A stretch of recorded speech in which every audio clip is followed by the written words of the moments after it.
আজ রঙের উৎসব এবং রঙের উৎসবে মেতে উঠেছে ৮ থেকে ৮০। রাজ্যের বিভিন্ন জেলাতে চলছে রঙের খেলা।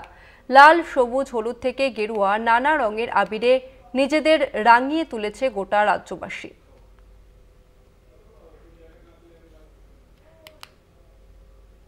লাল, সবুজ, হলুদ থেকে গেরুয়া নানা রঙের আবিরে নিজেদের রাঙিয়ে তুলেছে রাজ্যবাসী। এই মুহূর্তে ৪ জায়গা ছবি আপনাদের সামনে তুলে ধরছে। একদিকে বেলুড় মঠ, অন্যদিকে শান্তিনিকেতন, শান্তিপুর এবং ঘোষকরা ছবি আপনারা স্ক্রিনে দেখতে পাচ্ছেন, যেখানে সকাল থেকে একেবারে রঙের উৎসবে মাতোয়ারা হয়ে পড়েছে গোটা রাজ্যবাসী। শহর কলকাতার পাশাপাশি জেলাতেও একই ছবি ধরা পড়েছে,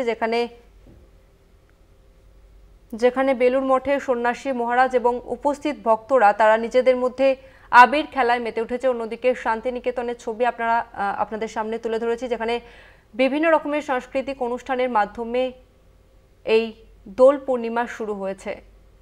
একই সঙ্গে শান্তিপুরের ছবিও আপনারা দেখতে পাচ্ছেন, যেখানে একাধিক সাংস্কৃতিক অনুষ্ঠানের মাধ্যমে আজকের এই দোল পূর্ণিমার শুরু। অন্যদিকে ঘোষকরাতেও রঙের খেলায় মেতে উঠেছে গোটা দেশবাসী।